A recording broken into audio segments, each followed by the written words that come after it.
driving force of India's journey.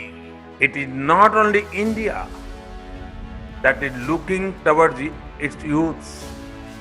The whole world is looking at India's youth with hope. Because you are the growth engines of the country.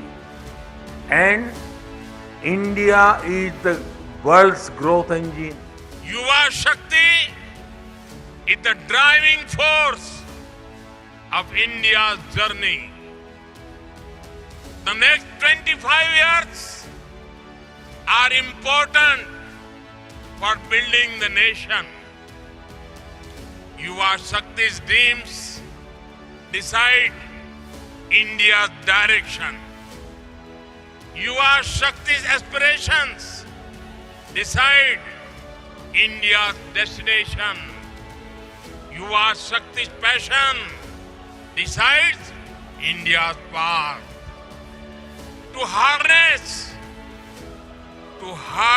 the Yuva Shakti, we need to be young with our thoughts, with our efforts. To be young is to be dynamic in our efforts. To be young is to be panoramic in our perspective.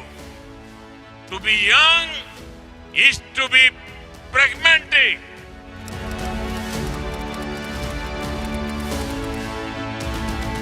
मुद्रा योजना tourism में रोजगार और स्वरोजगार को बल देने में बहुत मदद कर रही है। इससे दुकान, ढाबे, गेस्ट हाउस, होम स्टे ऐसा व्यवसाय करने वाले साथियों को 10 लाख रुपए तक का ऋण बिना गारंटी के मिल रहा है। पूरे देश में अभी तक 38 करोड़ मुद्रा ऋण दिए गए हैं। ये ऋण पाने वाले लगभग 8 करोड़ युवा पहली बार उद्यमी बने हैं। इसमें भी महिलाएं, एससी, एसटी, ओबीसी वर्ग के हमारे साथी, उनका हिस्सा सबसे ज्यादा है। साथियों, भारत के युवाओं के लिए ये अद्भुत संभावनाओं का अमृतकाल है।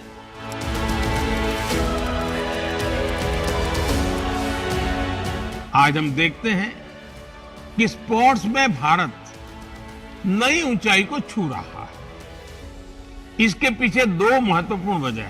पहला, स्पोर्ट्स की प्रतिभाओं को विकसित करने के लिए देश में इंस्टीट्यूशनल फ्रेमवर्क को मजबूत बनाया गया। दूसरा, स्पोर्ट्स में गुरु शिष्य परंपरा का अस्तित्व और प्रभाव, जहां नई प्रतिभाओं को पहचान कर उन्हें आगे बढ़ाया जाता है, वहां शिष्य की सफलता में गुरु अपनी कामयाबी देखते हैं। किसी भी देश की प्रगति और दुनिया में उनके सम्मान का खेलों में उसकी सफलता से सीधा संबंध होता है। राष्ट्र को नेतृत्व देश का युवा देता है और खेल, स्पोर्ट्स उस युवा की ऊर्जा का, उसके जीवन निर्माण का प्रमुख स्रोत होता है। आज भी आप देखेंगे, दुनिया में जो देश विकास और अर्थव्यवस्था में टॉप पर है, उनमें से ज्यादातर मेडल लिस्ट में भी टॉप पर होते हैं। इसलिए खेल के मैदान में खिलाड़ियों की जीत, उनका दमदार प्रदर्शन अन्य क्षेत्रों में देश की जीत का भी रास्ता बनाता है। स्पोर्ट्स की सॉफ्ट पावर देश की पहचान को, देश की छवि को कई गुना ज्यादा बेहतर बना देती है। 8 साल पहले तक भारत के खिलाड़ी 100 से भी कम इंटरनेशनल इवेंट्स में हिस्सा लेते थे। अब भारत के खिलाड़ी 300 से भी ज्यादा इंटरनेशनल इवेंट्स में शामिल होते हैं। 8 साल पहले भारत के खिलाड़ी 20-25 खेलों को खेलने के जाते थे। अब भारत के खिलाड़ी करीब 40 अलग अलग खेलों में हिस्सा लेने जाते हैं। आज भारत के मेडल की संख्या भी बढ़ रही है और भारत की दमक भी बढ़ रही है। कोरोना के कठिन समय में भी देश ने अपने खिलाड़ियों का मनोबल कम नहीं होने दिया। हमने हमारे युवाओं को हर जरूरी संसाधन दिए, ट्रेनिंग के लिए विदेश भेजा। हमने स्पोर्ट्स स्पिरिट के साथ स्पोर्ट्स के लिए काम किया। टॉप जैसी योजनाओं के जरिए वर्षों तक मिशन मोड में तैयारी की। आज बड़े बड़े खिलाड़ियों की सफलता से लेकर नए खिलाड़ियों के भविष्य निर्माण तक टॉप्स एक बड़ी भूमिका निभा रहा है। आज हमारे युवा हर खेल में नए रिकॉर्ड बना रहे हैं और अपने ही रिकॉर्ड ब्रेक भी करते चले जा रहे हैं।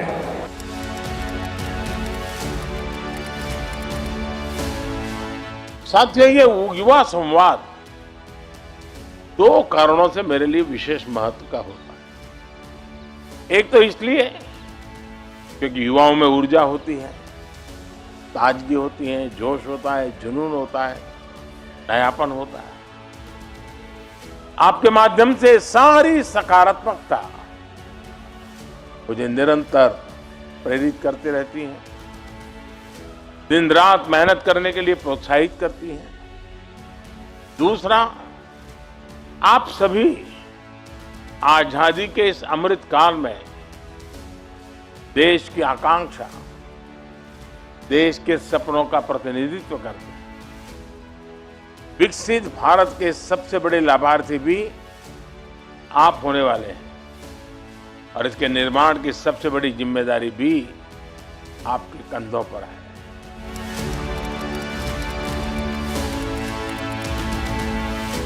बीते वर्षों में केंद्र सरकार ने अपने युवाओं को आउटसाइड द क्लासरूम एक्सपोजर देने के लिए इंटर्नशिप और अप्रेंटिसशिप को फोकस किया है।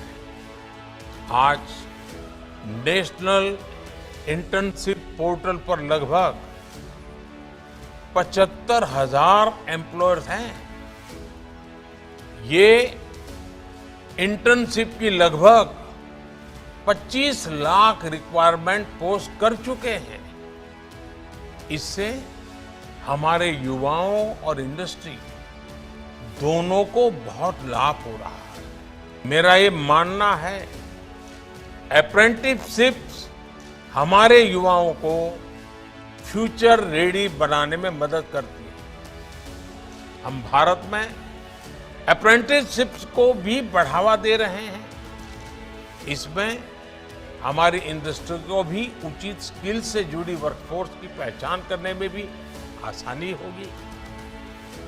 इसलिए इस बजट में करीब 50 लाख युवाओं के लिए नेशनल अप्रेंटिसशिप प्रमोशन स्कीम के तहत स्टाइपेंड का प्रावधान किया गया है। आज भारत को दुनिया मैन्युफैक्चरिंग हब के रूप में देख रही है।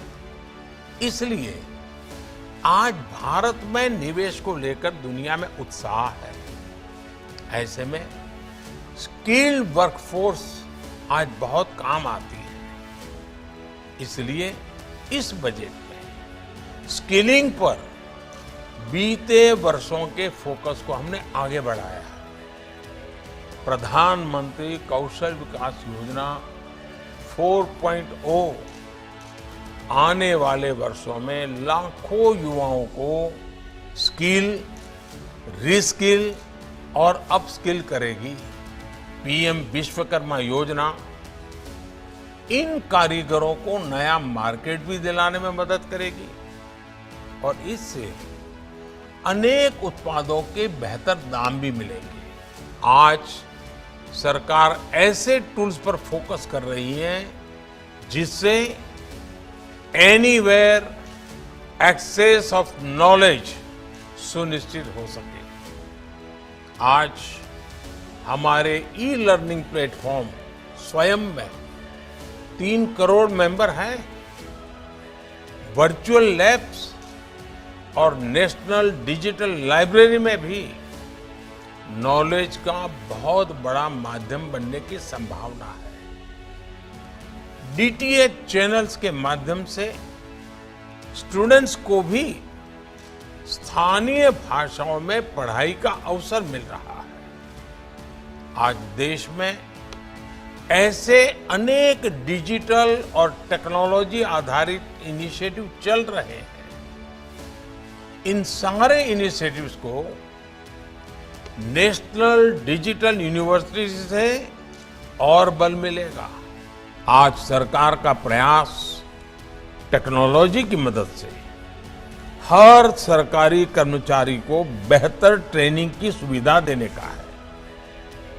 हाल ही में जो कर्मयोगी भारत टेक्नोलॉजी प्लेटफॉर्म लॉन्च हुआ है, उसमें कई तरह के ऑनलाइन कोर्सेज उपलब्ध हैं।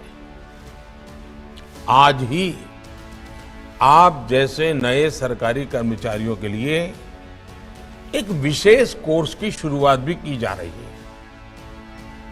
इसको नाम दिया गया है कर्मयोगी प्रारंभ।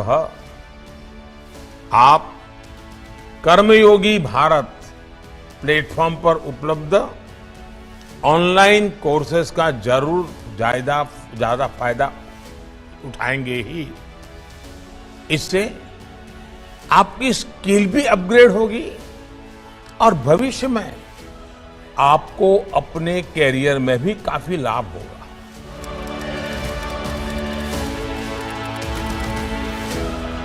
हमारी सरकार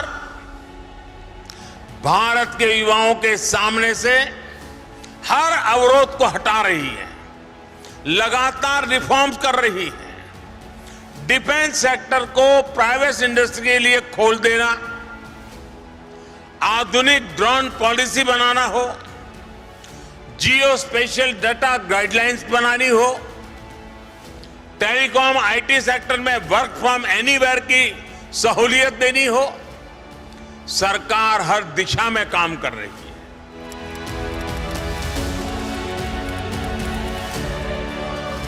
नई पीढ़ी को इस माइंडसेट से तैयार करने के लिए देश नई राष्ट्रीय शिक्षा नीति के जरिए प्रैक्टिकल और फ्यूचरिस्टिक एजुकेशन सिस्टम तैयार कर रहा है। आज स्कूल से ही इनोवेटिव और स्किल ओरिएंटेड एजुकेशन पर फोकस है। युवाओं के पास आज चॉइस के हिसाब से आगे बढ़ने की आजादी है। ये बुनियाद भविष्य के भारत का निर्माण करने वाले फ्यूचर रेडी युवाओं को तैयार करेगी। केंद्र सरकार ने पूरे देश में 14,500 से अधिक पीएम श्री स्कूल बनाने का भी फैसला किया। ये पायलट प्रोजेक्ट है। हिंदुस्तान के अलग अलग कोनों में इसका शुरुआत होगी, उसको मॉनिटरिंग किया जाएगा और साल भर के अंदर उसमें जो अगर कुछ कमियां हैं, कुछ जोड़ने की जरूरत है, बदलती हुई टेक्नोलॉजी को उसके साथ जोड़ने की जरूरत है, तो उसमें बदलाव करके एक परफेक्ट मॉडल बना करके देश की सबसे ज्यादा स्कूलों में ले जाने का भविष्य में प्रयास किया जाएगा। ये स्कूल पूरे देश में नई एजुकेशन पॉलिसी के लिए मॉडल स्कूल होंगे। केंद्र सरकार इस योजना पर 27,000 करोड़ रुपए खर्च करने जा रहे हैं। नई राष्ट्रीय शिक्षा नीति में जिस प्रकार क्रिटिकल थिंकिंग पर फोकस किया गया, बच्चों को अपनी ही भाषा में बेहतर शिक्षा का विजन हो, उसको ये स्कूल जमीन पर उतारेंगे। ये एक प्रकार से बाकी स्कूलों के लिए पथ प्रदर्शक के रूप में काम करेंगे।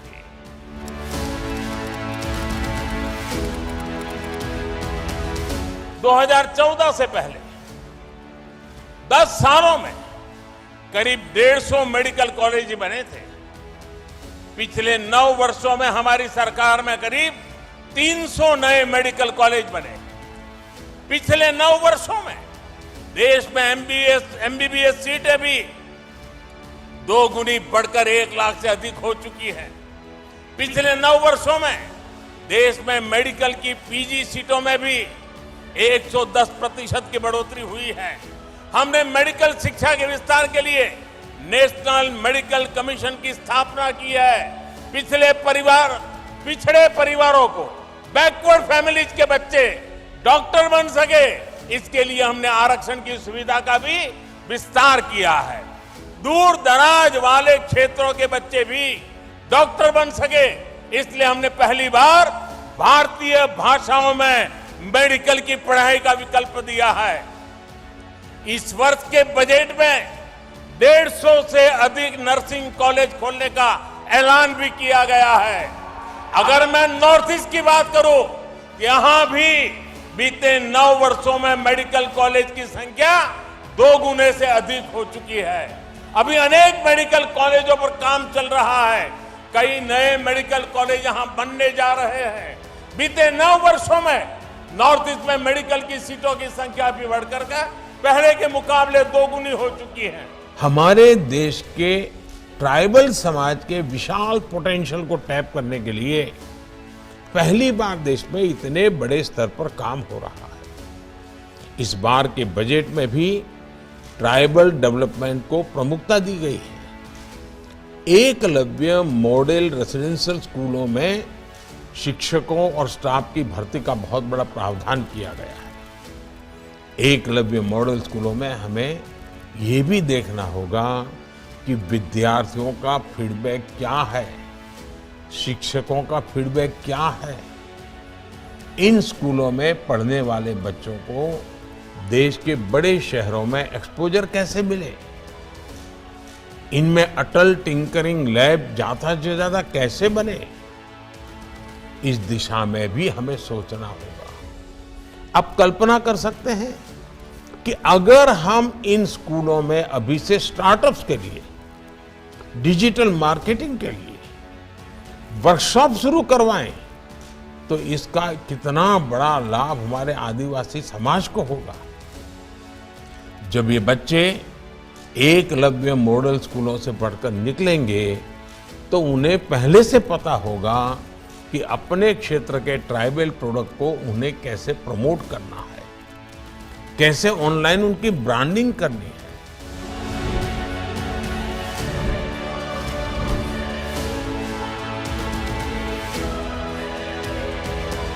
If the world looks to us for solutions, it is because of the dedication of our Amrit generation. आज गांव हो, शहर हो या कस्बा,